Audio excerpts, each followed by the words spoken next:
Hello ಸ್ನೇಹಿತರೆ, ನಮಸ್ಕಾರ. ನಮಸ್ಕಾರ ಕರ್ನಾಟಕ.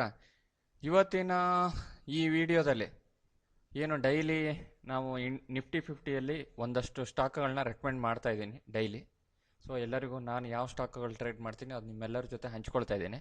ಸೊ ಅದರ ಕಂಟಿನ್ಯೂ ಸೀರೀಸ್ ಎವ್ರಿಡೇ ಒಂದು ವೀಡಿಯೋಸ್ ಅಪ್ಲೋಡ್ ಮಾಡ್ತಾ ಇರ್ತೀನಿ. ಹಾಗೆ ನಿನ್ನೆ ನಾನು ಇವತ್ತಿನ ಟ್ರೇಡಿಂಗ್ ಸೆಷನಿಗೆ ಅಂದರೆ ಮಾರ್ಚ್ 4th ಟ್ರೇಡಿಂಗ್ ಸೆಷನಿಗೆ ನಿನ್ನೆ ನಾನು ಯಾವ್ಯಾವ ಸ್ಟಾಕ್ ರೆಕಮೆಂಡ್ ಮಾಡಿದ್ದೆ ಅದರದ್ದು ಪರ್ಫಾರ್ಮೆನ್ಸ್ ಯಾವ ಥರ ಇತ್ತು, ಸೊ ನಾನು ಏನಾದರೂ ಟ್ರೇಡ್ ಮಾಡಿದರೆ ಅದನ್ನು ನಿಮ್ಮ ಜೊತೆ ಹಂಚ್ಕೊಳ್ತಾ ಇದ್ದೀನಿ. ಸೊ ಅದಕ್ಕೂ ಮುಂಚೆ ಈ ಪ್ರೈಸ್ ಲಾಬಿ ಚಾನಲ್ ಇಲ್ಲಿ ಬರುವಂಥ ಕಂಟೆಂಟ್ಸು ಅಥವಾ ವೀಡಿಯೋಗಳು ನಿಮ್ಗೆ ಇಷ್ಟ ಆಗಿದ್ದರೆ ಚಾನಲ್ನ ಸಬ್ಸ್ಕ್ರೈಬ್ ಮಾಡಿ, ಹಾಗೆ ನಿಮ್ಮ ಫ್ರೆಂಡ್ ಸರ್ಕಲ್ ರಿಲೇಟಿವ್ ಎಲ್ಲ ಶೇರ್ ಮಾಡಿ ಅಂತ ಹೇಳ್ತಾ, ಸೊ ಇವತ್ತಿಂದು ಟ್ರೇಡ್ ಪರ್ಫಾರ್ಮೆನ್ಸ್ ಯಾವ ಥರ ಇತ್ತು, ನಿನ್ನೆ ಸಜೆಸ್ಟ್ ಮಾಡಿರೋ ಸ್ಟಾಕ್ ಇದು ಪರ್ಫಾರ್ಮೆನ್ಸ್ ಯಾವ ಥರ ಇತ್ತು ನೋಡೋಣ. ಸೊ ಅದಕ್ಕೂ ಮುಂಚೆ ಇವತ್ತು ತುಂಬ ಜನ ನಿನ್ನೆ ಪರ್ಸ್ನಲಿ ಮೆಸೇಜ್ ಮಾಡಿದರು, ನಿಜವಾಗ್ಲೂ ನೀನು ಸ್ಟಾಕಲ್ಲಿ ಟ್ರೇಡ್ ಮಾಡ್ತೀಯಾ ಅಂತ ಅಂದ್ಬಿಟ್ಟು. ಸೊ ಡೆಫಿನೆಟ್ಲಿ ಮಾಡ್ತೀನಿ. ಅದಕ್ಕೆ ಇವತ್ತು ಎಕ್ಸಾಂಪಲ್ ಕೂಡ ಇದೆ. ನಾನು ಹೇಳಿದ್ದೆ ಕೆಲವು ದಿವಸ ಇಂಡೆಕ್ಸಲ್ಲಿ ಮಾಡ್ತೀನಿ, ಕೆಲವು ದಿವಸ ಸೊ ಇಂಡೆಕ್ಸ್ ಸೈಡ್ ವೇಸಲ್ಲಿ ಇದ್ದಾಗ ಸ್ಟಾಕಲ್ಲಿ ಮಾಡ್ತೀನಿ. ಸೊ ಬೇರೆ ಬೇರೆ ರೀಸನ್. ಓಕೆ, ಬಟ್ ಕೆಲವೊಂದು ಟೈಮ್ ಒಂದು ಹೆಚ್ಚಿಗೆ ದನ್ ಅಕೌಂಟಲ್ಲಿ ಮಾಡ್ತೀನಿ ಅಂತೆಲ್ಲ ಹೇಳಿದ್ದೆ. ಓಕೆ, ಬಟ್ ಇಂಡೆಕ್ಸ್ ಬಂದುಬಿಟ್ಟು ಇದರಲ್ಲಿ ಮಾಡ್ತೀನಿ, ಆ್ಯಂಜಲಲ್ಲಿ ಮಾಡ್ತೀನಿ ಅಂತ. ಬಟ್ ಇವತ್ತು ನಾನು ಆ್ಯಂಜಲ್ ಅಕೌಂಟಲ್ಲೇ ಟ್ರೇಡ್ ಮಾಡಿದ್ದೀನಿ. ಸೊ ನನಗೆ ನೋಟಿಫಿಕೇಷನ್ ಏನು ಮೆಸೇಜ್ ಬಂದಿದೆ ಅದನ್ನು ತೋರಿಸ್ತೀನಿ, ಬಟ್ ಕಂಪ್ಲೀಟ್ ಡೀಟೇಲ್ ನಾನು ನಿಮಗೆ ತೋರಿಸೋದಕ್ಕೆ ಎಕ್ಸ್ಪ್ಲೇನ್ ಆಗಲ್ಲ. ಯಾಕೆಂದರೆ ಈ ವಿಡಿಯೋಗಳನ್ನ ಅಂದರೆ ನನ್ನ ಕ್ವಾಂಟಿಟಿ ತುಂಬ ಕಡಿಮೆ ಇರುತ್ತೆ, ಲಾರ್ಜ್ ಸೈಜು ಇವೆಲ್ಲ. ಕೆಲವರು ಆಡ್ಕೊಳ್ಳೋರು ಇರ್ತಾರೆ, ಕೆಲವರು ಇವನಿಗೆ ಇಷ್ಟು ಎಕ್ಸ್ಪೀರಿಯನ್ಸ್ ಇದ್ರೂ ಇವನು ಇನ್ನೂ ಅಷ್ಟೇ ಕ್ವಾಂಟಿಟಿಲಿದ್ದಾನೆ ಅಂತ ಅಂದ್ಕೊಳ್ತಾರೆ. ಕೆಲವರಿಗೆ ನಮ್ಮ ಡೈಲಿ ಅರ್ನಿಂಗ್ಸ್ ನೋಡಿ ಕೆಲವರಿಗೆ ಹೊಟ್ಟೆ ಉರಿನೂ ಆಗ್ಬೋದು. ಕೆಲವು ಪಾಸಿಟಿವ್ ನೆಗೆಟಿವ್ ಇದ್ದೇ ಇರುತ್ತೆ. ಸೊ ಹಾಗಾಗಿ ನಾನು ಅದನ್ನು ಎಕ್ಸ್ಪ್ಲೋರ್ ಮಾಡೋಕ್ಕೆ ಹೋಗಲ್ಲ, ಬಟ್ ನೋಟಿಫಿಕೇಷನ್ ತೋರಿಸ್ತೀನಿ. ಆರ್ಡ್ರು ಟ್ರಿಗ್ಗರ್ ಆಗಿರೋ ನೋಟಿಫಿಕೇಷನ್ ಬಂದಿರೋದು ನೋಡೋಣ ಫಸ್ಟ್. ಸೊ ಇದು ಇವತ್ತಿನ ನೋಟಿಫಿಕೇಷನ್ಸ್. ಓಕೆ, ಸಿಪ್ಲಾದಲ್ಲಿ ಟ್ರೇಡ್ ಮಾಡಿದ್ದೀನಿ, ಇನ್ಫೋಸಿಸಲ್ಲಿ ಟ್ರೇಡ್ ಮಾಡಿದ್ದೀನಿ, ಹಿಂದಿನ ಲಿವರ್, ಟೈಟಾನ್ ಎಲ್ಲದರಲ್ಲೂ ಟ್ರೇಡ್ ಮಾಡಿದ್ದೀನಿ. ಸೊ ಇದು ನೋಡಿ, ಫಾಸ್ಟಾಗಿ ಹೇಳಬೇಕಂದ್ರೆ ಲಾಸ್ಟ್ ಬಂದುಬಿಟ್ಟು ಆರ್ಡ್ರು ನಾನು 11:39ಕ್ಕೆ ಸಿಪ್ಲಾನ ಬೈ ಮಾಡಿದೆ ಮತ್ತು ಕ್ಲೋಸ್ ಮಾಡಿದ್ದೀನಿ. ಸೊ ಅದು ಯಾಕೆ ನೋಟಿಫಿಕೇಷನ್ ಬಂದಿಲ್ಲ ಅಂತ ಗೊತ್ತಿಲ್ಲ. ಓಕೆ, ನೆಕ್ಸ್ಟ್ ಇನ್ಫೋಸಿಸು, ಈ ಥರ ಹಿಂಡಿಲಿವರ್, ಟೈಟಾನು ಇವೆಲ್ಲ ಎಲ್ಲದೂ ಕೂಡ. ಸೊ ಇಷ್ಟೊಂದು ಶಾರ್ಟಾಗಿ, ಸೊ ನಿನ್ನೆ ನಾನು ಏನು ರೆಕಮೆಂಡ್ ಮಾಡಿದ್ದೆ ಅದೇ ಸ್ಟಾಕ್ ಮೇಲ್ಗಡೆ ನಾನು ಟ್ರೇಡ್ ಕೂಡ ಮಾಡಿದ್ದೀನಿ. ಇವತ್ತು ಕಂಪ್ಲೀಟಾಗಿ ಇಂಡೆಕ್ಸಲ್ಲಿ ಎಲ್ಲೂ ಮಾಡಲಿಲ್ಲ, ಇದ್ರಗಡೆ ಮಾಡಿದ್ದೀನಿ. ಓಕೆ, ಬಟ್ ಅದಕ್ಕೂ ಮುಂಚೆ ಇವತ್ತು ಮಾರ್ಕೆಟ್ ತುಂಬ ಸೈಡ್ ವೇಸ್ ಡೇ. ಯಾವುದೇ ಸ್ಟಾಕು ಅಂತ ಒಳ್ಳೆ ನಾನು ರೆಕಮೆಂಡ್ ಮಾಡಿರೋಂಥ ಸ್ಟಾಕ್ಗಳು ತುಂಬ ಒಂದು ಒಳ್ಳೆ ಮೂಮೆಂಟ್ 1%, 2%, 3% ರಿಟರ್ನ್ ಕೊಟ್ಟಿರುವಂಥ ಸ್ಟಾಕ್ ಇಲ್ಲ. ಬಟ್ ಆದರೂ ಲಾಸ್ ಮಾಡ್ಕೊಳ್ದೇನೆ ಈಸಿಯಾಗಿ ಟ್ರೇಡ್ ಮಾಡ್ಬೋದಿತ್ತು. ಫಸ್ಟ್ ನೋಡೋಣ, ಟೈಟಾನನ್ನು ನಾನು ಟ್ರೇಡ್ ಮಾಡಿದ್ದೆ first stock. So but trade ಮಾಡೋಂಗಿರಲಿಲ್ಲ.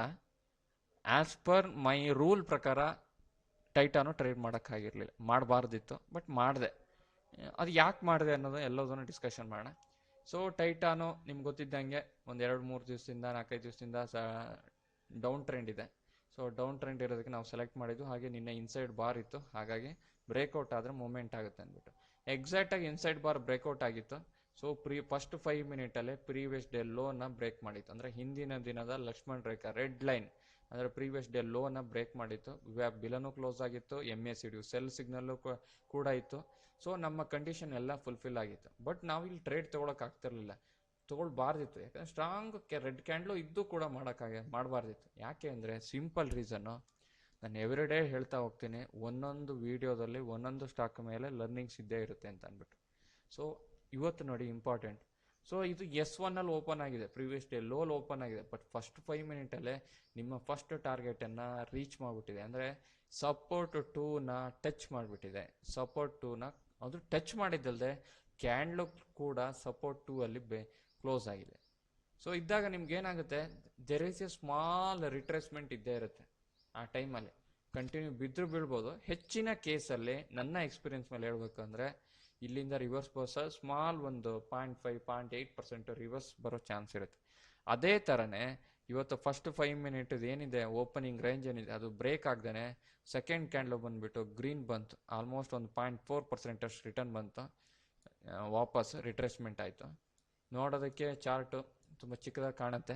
Okay, ನಾನೇನು ಮಾಡಿದೆ, ಥರ್ಡ್ ಕ್ಯಾಂಡ್ಲ್ ಏನಿದೆ ಅಲ್ಲಿ ಸ್ವಲ್ಪ ಶಾರ್ಟ್ ಮಾಡಿದೆ. ಅಲ್ಲಿ ನಮ್ಗೆ ಯಾವಾಗ ಬಿಲೋ ವೆಬ್ ಕ್ಲೋಸ್ ಆಯಿತು ಸೊ ಆವಾಗ ನಾನು ಒಂದು ಸ್ಮಾಲ್ ಪುಲ್ ಬ್ಯಾಕ್ ಅಂದ್ಕೊಂಡು ನಾನು ಇಮಿಡಿಯೇಟಾಗಿ ಶಾರ್ಟ್ ಮಾಡಿದೆ. ಅಕಸ್ಮಾತ್ ತುಂಬ ರಿಟರ್ನ್ ಬಂತು ಅಂದರೆ ಸೊ ನನ್ನ ಸ್ಟಾಪ್ ಲಾಸ್ ಅವತ್ತಿನ ಅಂದರೆ ಫಸ್ಟ್ 5 ಮಿನಿಟ್ ಹೈ ಏನಿದೆ ಅದಿತ್ತು. ಸೊ ಆಲ್ಮೋಸ್ಟ್ ಒಂದು 0.8% ಅಷ್ಟು. ಸೊ ಇಮಿಡಿಯೇಟಾಗಿ ಶಾರ್ಟ್ ಮಾಡಿದೆ. ನನಗೊಂದು 0.6 0.7% ಅಷ್ಟು ರಿಟರ್ನ್ ಬಂತು, ಬುಕ್ ಮಾಡಿದೆ. ಓಕೆ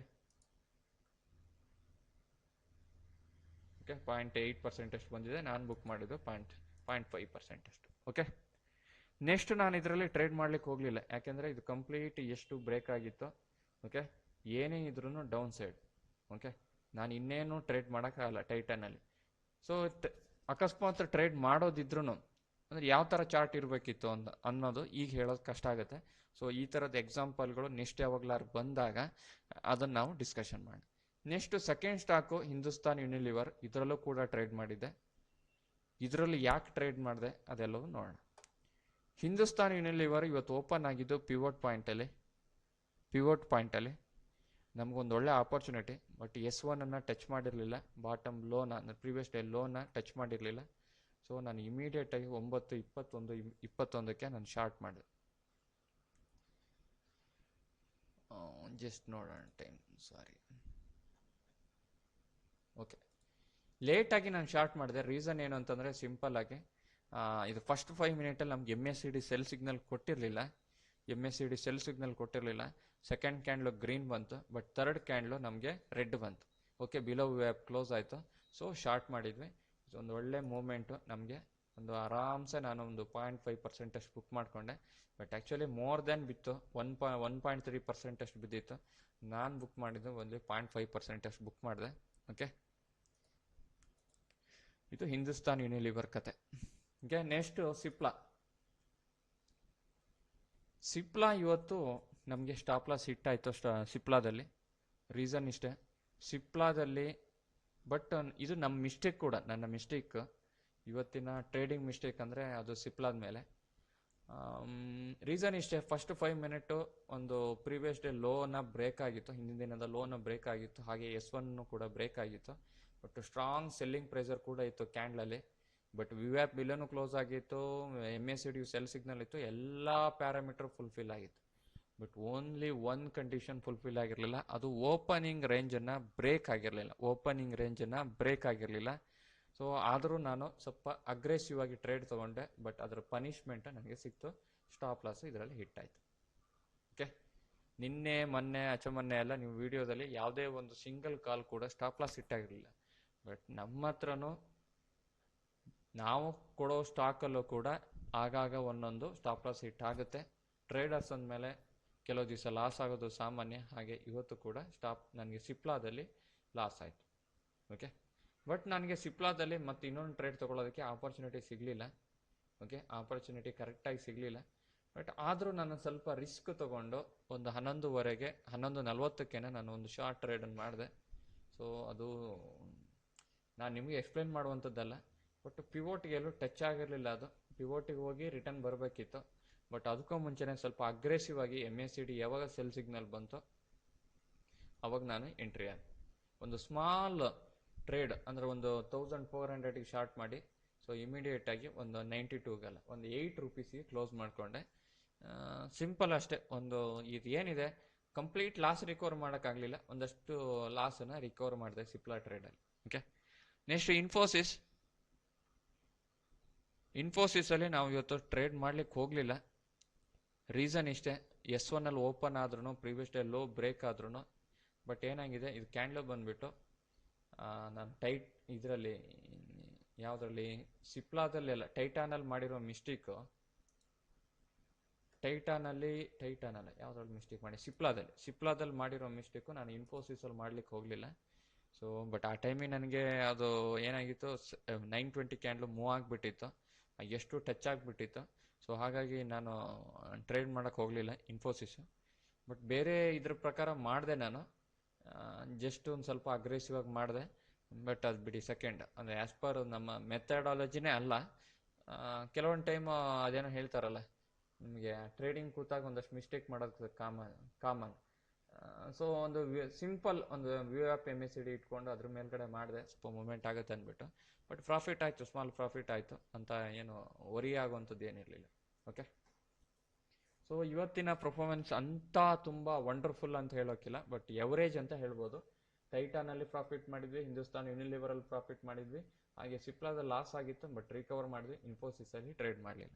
ಸೊ ಇವತ್ತಿನ ಸ್ಟಾಕು ಮಾರ್ಕೆಟು ಕೂಡ ಸೈಡ್ ವೇಸ್ ಇತ್ತು, ಸ್ಟಾಕು ಕೂಡ ಅಂಥ ಒಳ್ಳೆ ಮೂಮೆಂಟ್ ಕೊಡಲಿಲ್ಲ. ಸೊ ಏನು ಮಾಡಲಿಕ್ಕಾಗಲ್ಲ. ಸೊ ನಾಳೆಗೆ ಸ್ಟಾಕ್ಗಳನ್ನು ನೋಡೋಣ. ಫಸ್ಟ್ ಅದಕ್ಕೂ ಮುಂಚೆ ಇವೆಲ್ಲ ಸ್ಟಾಕ್ಗಳನ್ನ ಡಿಲೀಟ್ ಮಾಡೋಣ, ಯಾಕೆಂದರೆ ನಿಮ್ಮ ಮುಂದೆ ಹಾಕಿಟ್ಟು ನಾಳೆ ನನಗೂ ಅನುಕೂಲ ಆಗುತ್ತೆ ಟ್ರೇಡ್ ಮಾಡೋದಕ್ಕೆ. ಓಕೆ, ಫಸ್ಟ್ ಬಂದುಬಿಟ್ಟು ITC ಅನ್ಸ್ಕೊಳ್ತೀನಿ. ಎಲ್ಲೋ ನೋಟ್ ಮಾಡ್ಕೊಂಡಲ್ಲಪ್ಪ ಪೆನ್ನಲ್ಲಿ. ಹಾಂ, first ICICI bank, ICICI bank.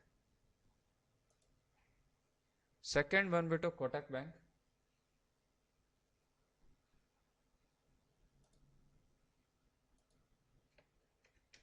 Kotak. Third ಬಂದ್ಬಿಟ್ಟು ITC.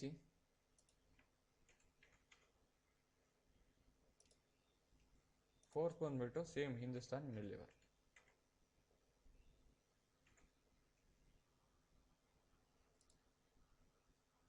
ಓಕೆ, ಈ 4 ಸ್ಟಾಕನ್ನು ನಾನು ನಾಳೆಗೆ ರೆಕಮೆಂಡ್ ಮಾಡ್ತಾ ಇದ್ದೀನಿ, ಅಂದರೆ 5th ಮಾರ್ಚ್ಗೆ ನಾನು ರೆಕಮೆಂಡ್ ಮಾಡ್ತಾ ಇದ್ದೀನಿ. ಹಿಂದೂಸ್ತಾನ್ ಯೂನಿಲಿವರು ಕಂಟಿನ್ಯೂ ಫಾಲ್ ಆಗ್ತಾನೆ ಇದೆ, ಆ ಬೇಸ್ ಮೇಲೆ ನಾನು ಕೂಡ ನಾಳೆಗೆ ಸಜೆಸ್ಟ್ ಮಾಡ್ತಾ ಇದ್ದೀನಿ. ಇವತ್ತು ನಾನು ಒಳ್ಳೆ ಪ್ರಾಫಿಟ್ ಮಾಡಿದೆ, ಬಟ್ ನಾಳೆಗೂ ಆ ಪ್ರಾಫಿಟ್ ಮಾಡೋಣ ಅಂತ ಒಂದು ಗ್ರೂಪಲ್ಲಿ ಹಿಂದೂಸ್ತಾನ್ ಯೂನಿಲಿವರನ್ನು ಸೆಲೆಕ್ಟ್ ಮಾಡಿದ್ದೀನಿ ನಾಳೆಗೆ. ಹಾಗೆ ಸೊ ಇದಕ್ಕೂ ಸ್ಟ್ರಾಟಜಿ ಸಿಂಪಲ್, 2-3 ದಿವಸ ನೋಡಿರ್ತೀರ. MACD ವಿವ್ಯಾಪ್ ಸ್ಟ್ರಾಟಜಿ ಜೊತೆಗೆ ಪ್ರೀವಿಯಸ್ ಡೇ ಹೈ ಲೋ ಮತ್ತು ಪಿವೋಟನ್ನು ಇಟ್ಕೊಂಡು 4 ನಾವು ಟೂಲನ್ನು ಇಟ್ಕೊಂಡು ಇಂಟರ್ಡೇ ಟ್ರೇಡನ್ನು ಮಾಡ್ತೀವಿ. ಓಕೆ, ಹಿಂದೂಸ್ತಾನ್ ಯೂನಿಲಿವರ್ ಕತೆ ಇಷ್ಟು. ನೆಕ್ಸ್ಟ್